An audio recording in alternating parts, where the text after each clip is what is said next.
Aló, ¿cómo están? Mi nombre es Miguel Barrios Rojas. Soy estudiante de Ingeniería en Redes y Telecomunicaciones de la Universidad Privada de Santa Cruz de la Sierra, que se encuentra en Bolivia. Y hoy les voy a hablar un poco sobre el protocolo MPLS, el Multi-Protocol Label Switching. Algunos conceptos, una pequeña introducción antes de todo. Los elementos que encontramos dentro de una red MPLS. Y ya al finalizar un pequeño diseño de red que preparé para un ISP. Bueno, empezamos por la introducción. A mediados de la década de los 90 se hizo muy grande la demanda por parte de los clientes de los ISPs de aplicaciones multimedia. Estas aplicaciones multimedia necesitaban un ancho de banda bien grande y una calidad de servicio garantizada. Esta situación dio que los ISPs vean como solución al protocolo ATM y lo empezaron a implementar en la capa de enlace de sus redes. Durante 1996 empezaron a aparecer soluciones de conmutación propietarias que fueron diseñadas para el núcleo de Internet, que integraban la conmutación ATM con el encaminamiento IP. Algunos protocolos propietarios que podemos nombrar a manera de ejemplo son el Tag Switching de Cisco o el Aggregate Route Based IP Switching de IBM. Finalmente, en 1997 se dio que la IETF estableció el grupo de trabajo MPLS para producir un estándar que unificase todas las soluciones propietarias que habían en ese entonces de conmutación de nivel 2. El resultado fue la definición en 1998 del estándar que es conocido por MPLS. Concepto de MPLS. MPLS es una tecnología de conmutación de etiquetas y combina la capacidad de ingeniería de tráfico de ATM con la flexibilidad y escalabilidad que brinda el protocolo IP. MPLS provee la habilidad de establecer caminos orientados a la conexión sobre redes IP. IP es un protocolo no orientado a la conexión y recordemos que IP se basa en el protocolo TCP para este tipo de conexiones. MPLS facilita un mecanismo para administrar ingeniería de tráfico independientemente de las tablas de enrutamiento. La tecnología MPLS ofrece muchos servicios como las VPNs de capa 3, de capa 2, Traffic Engineer y protección de tráfico. Se lo define como multiprotocolo debido a que MPLS es capaz de trabajar con IP-ATM, Frame Relay, PPP, un montón de protocolos de capa de enlace de datos. ¿Cómo logra MPLS trabajar independientemente de los protocolos de capa de 3 y capa 2? Porque MPLS logra integrarse perfectamente al modelo OSI. Como podemos ver en la gráfica, en la parte inferior derecha, vemos que MPLS está por encima de la capa de nivel 2 de enlace de datos, donde puede ser usado Ethernet, Frame Relay, ATM, PPP, y está por debajo de IP. Entonces podemos decir que MPLS es prácticamente un protocolo de capa 2,5.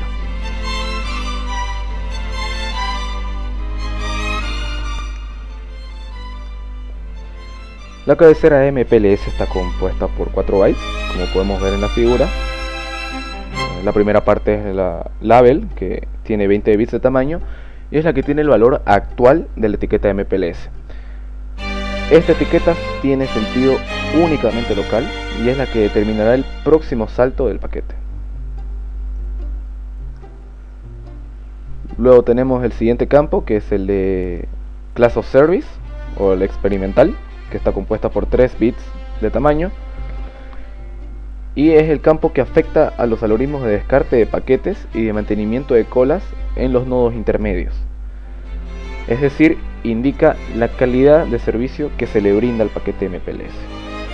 Mediante este campo es posible diferenciar distintos tipos de tráfico y así mejorar el rendimiento de un tipo de tráfico respecto a otro, como por ejemplo priorizar el tráfico de voz sobre IP o video sobre el tráfico de datos normal.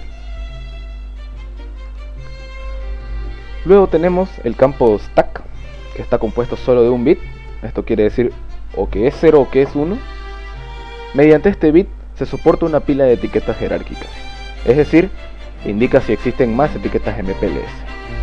Las cabeceras MPLS se soportan como si estuvieran apiladas una encima de otra, como podemos ver aquí en la figura, de modo que el nodo MPLS tratará siempre la que está por encima de la pila.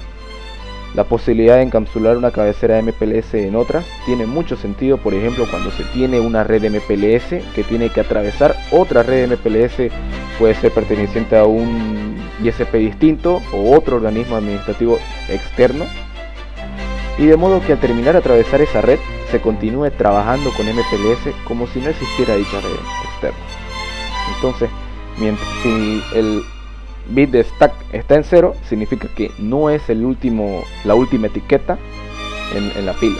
Cuando llega al bit de stack 1, ese significa que es la última etiqueta. Luego tenemos el campo de TTL, que al igual que en el protocolo IP, es el que indica el time to live. Esto es para evitar loops en la red de MPLS, ya que MPLS no escanea el encabezado de capa 3 de los paquetes, simplemente lo hace en el encabezado de MPLS.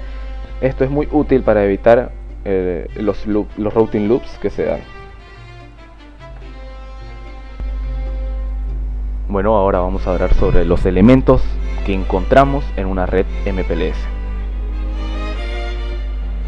El primero, y yo creo el más importante, es el Label Edge Router, que es el elemento que inicia o termina el túnel. Es el que pone y quita las cabeceras de MPLS. Es decir, que es el elemento de entrada y de salida a la red MPLS. Un router de entrada se conoce como el Ingress Router y un router de salida como Egress Router. Ambos se suelen denominar como el Edge Label Switching Router, ya que se encuentran en los extremos de la red MPLS. El siguiente elemento que vamos a ver es el LSR o Label Switching Router, que es el elemento que conmuta las etiquetas de MPLS.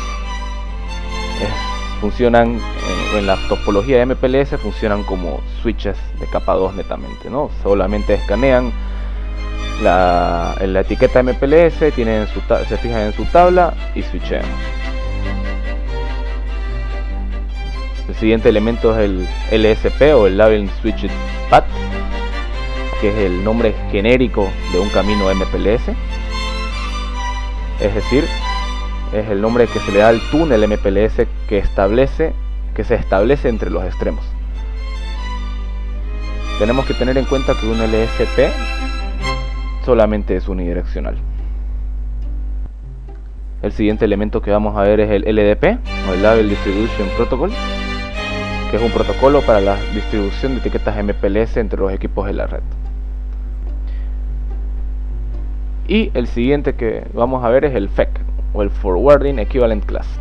Este es el nombre que se le da al tráfico que se encamina bajo una etiqueta. Es un subconjunto de paquetes que es tratado del mismo modo por el conmutador.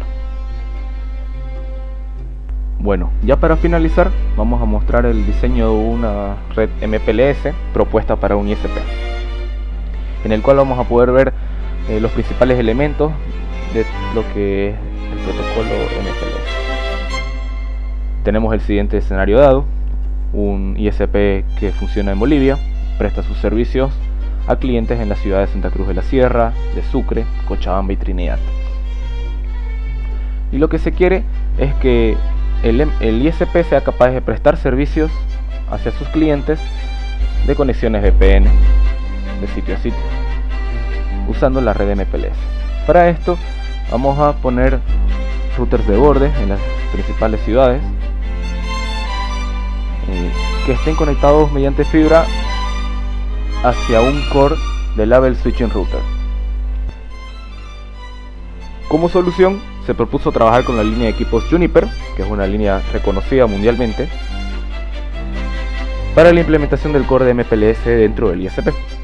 Como podemos ver aquí en la gráfica, tenemos en las ciudades de Trinidad, Santa Cruz de la Sierra, Sucre y Cochabamba un MX480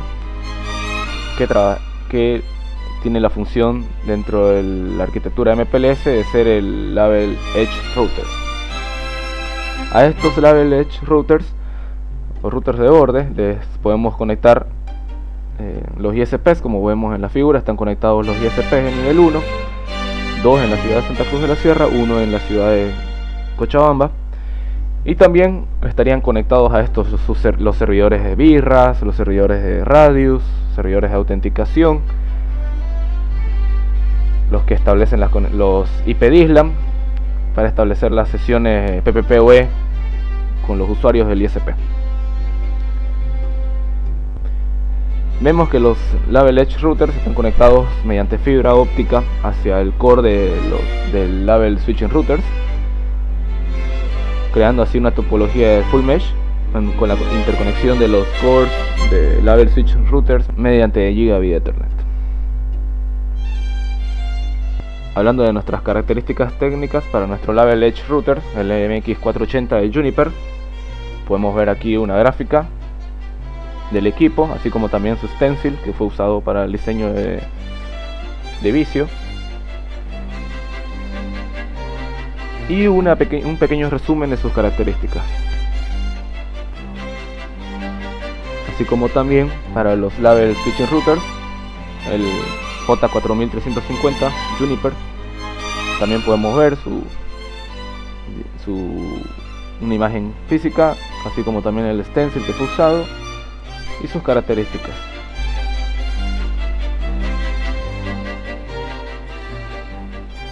Bueno, muchísimas gracias. Esto fue una pequeña presentación que preparé para ustedes sobre MPLS. Espero que les haya gustado, les haya servido para aclarar algunas de sus dudas. Hasta otra ocasión.